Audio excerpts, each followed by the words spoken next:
This is take 2 for card number 1. Find out why on this episode of Life's Potluck Buffet. This is John Paulus. I appreciate you tuning in today.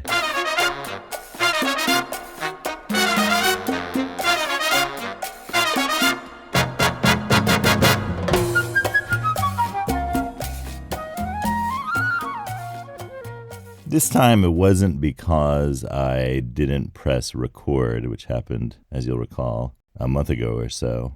This was because, I thought of that video with Herbie Hancock talking about Miles Davis and that chord that Herbie Hancock played where he was like, I just covered my ears, and I was like, oh, it's just wrong. But Miles Davis, who was in the middle of his solo, did something to make it right. I listened to the first take of card number 1, and it was one of those moments where I put my hands over my ears and was like, oh, it's just wrong.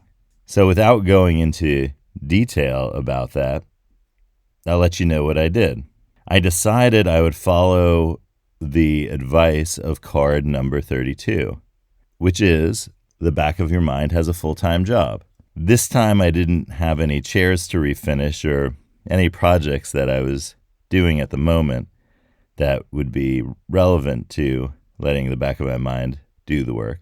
But I did have something that I had to do, which was vacuum the house, because friends are coming over for lunch. And so I thought, okay, I will vacuum this house.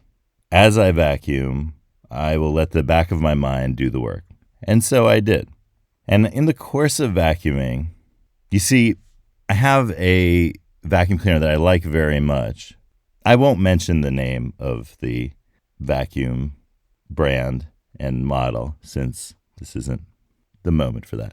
But I will say that it's corded because I just am a big believer in corded vacuum cleaners. I just find that, at least to my experience, the ones with cords on them are better vacuum cleaners. I am sure there are some cordless vacuum cleaners that compete with the corded ones, but that's for another day. Also, I like to be able just to plug in and go. Vacuum. Yeah, that's how I like it, I don't want...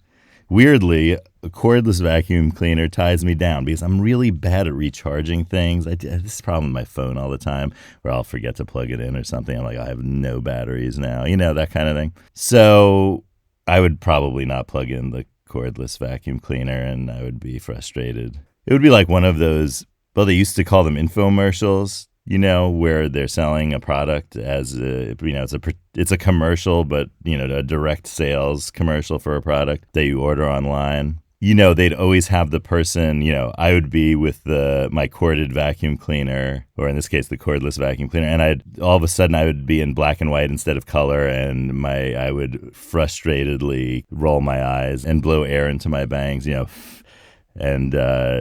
the announcer would say something like, tired of cordless vacuum cleaners? Cord 1000 has a cord, that kind of thing. The reason I'm bringing up the cord of the vacuum cleaner is because my vacuum cleaning work ended up being a little bit longer because of the cord. Because without me realizing, the cord had draped itself over a Sansevieria cylindrica, a houseplant on the bottom of the stairs, and knocked it over. My train pulled into frustration station at that point. And if there was ever a moment where things went black and white, I rolled my eyes and blew up into my bangs, this was the moment. So the plant was lying there on the floor, out of the pot. Because it's from an arid area, I don't water it a lot because otherwise it rots. And also it's in a kind of a place that doesn't get a ton of light, so it really is susceptible to that, and the bottom of the tubes will rot. I don't water it a lot, so it came out almost perfectly from the pot, like when you have a dry base of a plant like that.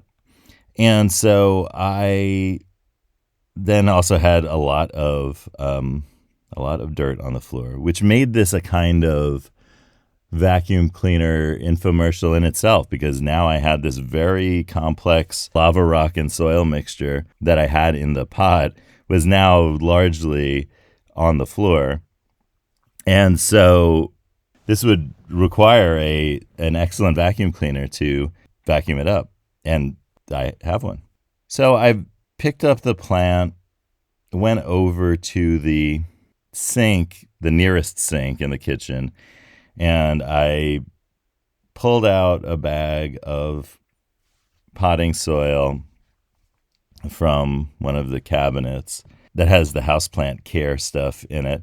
And it's this really messed up bag from a place that they had to fill up these kind of green plant plastic bags with their potting soil because they had run out of the size that they usually offer that I get, because it needs to fit in a smaller space. So it's just always on there. Fine, I'll admit it. It's my emergency potting soil stash, and it's perfect for reasons like this. Anyway, so this bag is not very gainly. It's ungainly even. Is gainly a word? Probably not. But it's ungainly. And so, of course, I end up spilling, as I'm repotting it, I end up getting dirt everywhere, which is always frustrating for me as well. And so I already had dirt that I hadn't yet cleaned up over where the accident originally happened. And then so I, pot the plant, I water it in, things are going well. I'm cleaning up this dirt now. Because remember, people are coming over for lunch. So now, I've made extra. Not only have I not cleaned the house, I've done the opposite. I've made it dirtier.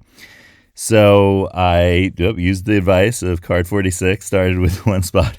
So I started cleaning up the soil, but I was like, I'm going to need a cloth. And I grabbed a cloth from this. I didn't want to use a clean cloth because, there's some dirty ones in a little basket that is bound for the washing machine. And so I just grabbed one of those dirty cloths to sweep the dirt in there. But I had used that cloth that morning to clean up a spill of coffee grounds. And so it just ended up adding coffee grounds to the dirt situation. So now I had to clean up the dirt and the coffee grounds. Okay. So I did all of that. I went back to vacuuming and continued to let the back of my mind do its work. And then it came to me. Let me read you card number 1. Everything you give effort to is work. From the moment you wake up until you go to bed, you are working. Paid, unpaid, visible, invisible, fun, or misery. Think of the energy that you are expending as work, whether mental, physical, or emotional. Yes, even the littlest things. Understanding work as all action is the first step to liberation from thinking of work as the required drudgery of life. That's really nice. Talk about one bit of unexpected work that you did today. Well, the back of my mind gave me the answer to this question because I realized that in all of these little mishaps that were happening, I was doing some work that I definitely did not expect to be doing today. What's one piece of unexpected work that you did today? Let me know in the comments. And if you enjoyed this episode, give it a like, subscribe, and head to lifespotluck.com for more from the world of Life's Potluck Buffet. Well, I got to get back to cleaning before everybody shows up, so I wish you a wonderful day, and I'll see you tomorrow on Life's Potluck Buffet. And where did I put that cloth?